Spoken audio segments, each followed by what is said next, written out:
Welp, looks like my pick on Teixeira has officially aged horrifically because Derek Lewis just easily destroyed him. When it first happened, I thought it was kind of an early stoppage, but Teixeira was using the cage to get back up, and it's Derek Lewis, okay? I do still think since it's a main event, they should have given Teixeira more of a chance, in my opinion, but I don't hate it. I don't completely hate the stoppage. Good for Derek Lewis.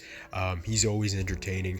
I did say, though, to be fair, and I was fence sitting in the main event, but I did say that Teixeira might just get mollywopped in one round. And that's exactly what happened.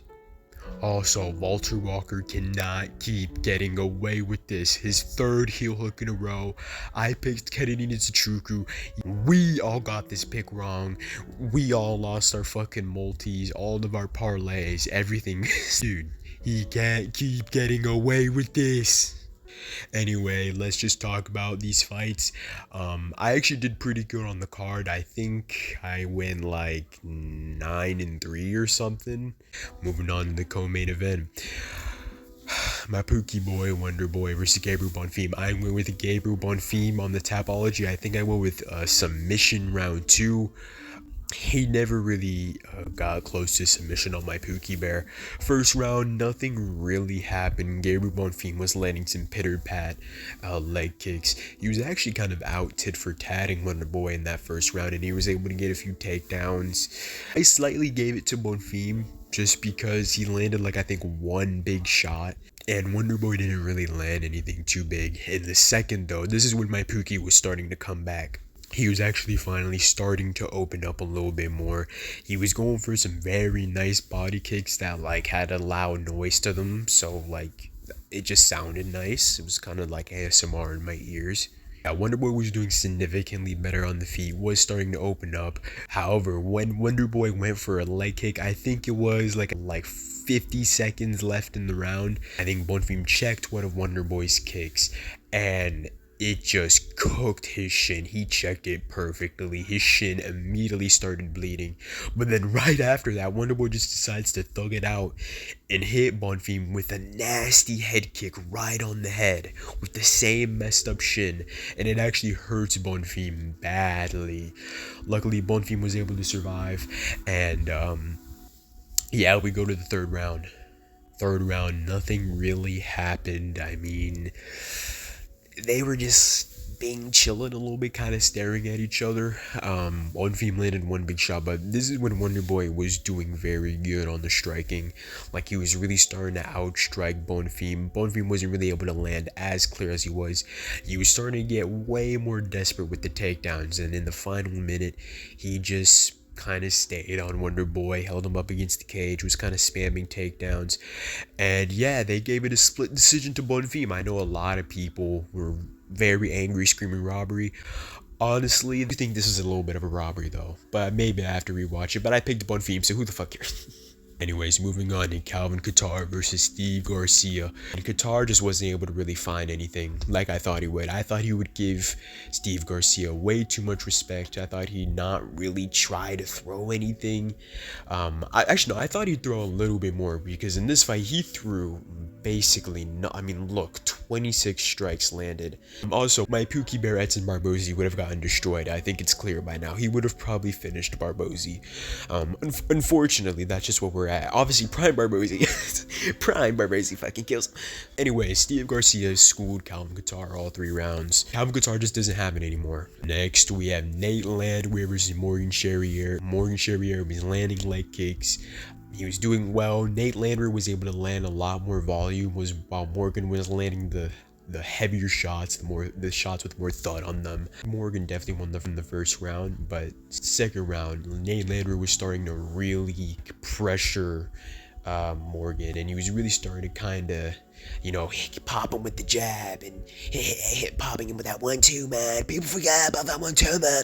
Morgan was definitely having a problem with that, and you could see it. You could see that he looked a little bit more uncomfortable. But then in the third round, and this is what I like about like some of these fighters who just don't give a fuck, is they actually are present in there and they actually listen to the corner's advice, like, hey, do better with the boxing. And Morgan was like, okay, do better with the boxing. I should just fucking go for this shit. Because he even said himself, like, okay, if I'm tired, this fucker must be tired too. Which I don't really know. I don't think Landwehr was super duper tired. But he just decided to go fuck it. And just wang big meaty hooks. And he was able to catch Nate Landwehr and sleep him out in the third round. A very good win for Morgan Charrier. Again, he's in that, to me, he's in that top 25, top 20 spot. You'll probably, I mean, hey, you should probably do him versus Calvin Kattar, actually. Next, we have Vitor Petrino versus Austin Lane. I went with Vitor Petrino, and he destroyed Austin Lane. I didn't think he was going to submit him, though. I just thought he was going to beat him anywhere the fight went, so I went with KO, because I just thought he was going to KO him stiff, because Austin Lane seems to always get KO'd, or maybe get him down and KO TKO him. He was actually kind of close, but instead of trying to go for the TKO with ground and pound, he decided to just opt for the submission instead. Either way, good win for Vitor Petrino. He's probably gonna fuck up most of these heavyweights. Anyways, next we have Junior Tafa versus Bro, I don't even want to talk about this fight. This fight was shit. It was so shit. Bro, I don't even want to talk about the fight. It was shit. Next, we have Jake Matthews versus Chidi Njokuani. I went with Jake Matthews. A lot of people forget, man. People forget my crafty picks. This is actually a very crafty pick by me. To be fair, I'll give it to Guru. He got the crafty D-Lou pick. He got that one. But I got this Jake Matthews crafty pick. People forget, man.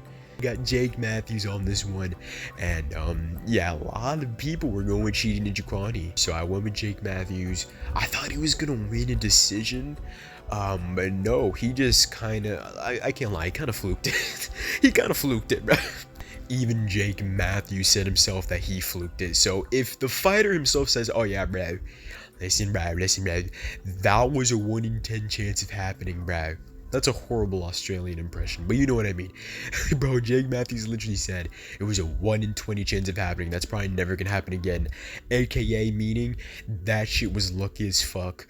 I kind of fluked it, not gonna lie. So I gotta know that I'm not gonna get that every single time, which is respect to Matthews for realizing that. But I don't really know how much of a fluke it really is, because I mean, he's a 2-degree jiu-jitsu black belt, second degree. Why did I say 2 degree? Second degree jiu-jitsu black belt. So I mean, he can grapple. It is something that's in his arsenal. So yeah, good quick win for Jake Matthews. He was able to take the back very fast. I kind of missed this fight because again, my site was glitching, so I kind of missed it. But from what I saw, Jake Matthews was able to just kind of take the back after I think GD slipped or something. I can't remember. I don't know what happened. But Jake Matthews was just able to quickly take the back after a mistake from Chidi. And he was able to just submit him. So good on Jake Matthews. Next, we have Lauren Murphy versus Eduardo Moura. Eduardo Moura was piecing up Lauren Murphy for the first 2 rounds. Actually, there was a moment in the 3rd round where I was kind of worried because like Lauren Murphy had a very close, I think, what was it, like a guillotine or something? It was a very close guillotine. She was even like starting to get on top with it too. And I was like, no way, bro. No way Murphy actually does it. But no, Eduardo Moura was able to get out. And she eventually got her gas tank back. And I think she was able to steal back the round by just landing more punches. Next, we have Kennedy Nzechukwu versus Walter Walker. We, all of us, every single one of us, bro, we got this pick wrong, dude. There's only like a few people that I know personally that got this pick right, but bro, from what I saw on all the MMA YouTubers, we all failed on this one, dude. Yeah, I went with Kennedy Nzechukwu, round 1, round 2 TKO. I kinda wanted to change my pick, but I was like, nah, bro, I'm gonna stick with Kennedy Nzechukwu. How the fuck does he keep on doing this? Next, we have Mitch Ramirez versus Mike Davis. I missed both of these fights. I missed Mike Davis versus Mitch Ramirez. I missed Fatima McCline versus Melissa Martinez. But I went with Mike Davis and Fatima McCline like every other normal person. So, yeah, I hope you guys enjoyed the video. But hey, I was about to change my Matthews pick to Chidi. Thank fuck I didn't, because I would have crashed out, dude. I would have crashed out. But thank God I stuck with my Matthews pick. Yeah, sometimes when I change my pick, it works out for me, like when I change my pick to Jose Delgado, but sometimes it doesn't. It is what it is. Anyways, hope you guys enjoyed the video. I did go on this card. I'm proud of how I did on this card. I got a few pretty good picks on this card. I got I thought I don't know, I kind of got lucky with the Bond meme one, but I am happy with my Garcia pick. So yeah, hope you guys enjoyed the video, and I hope you guys have a good day.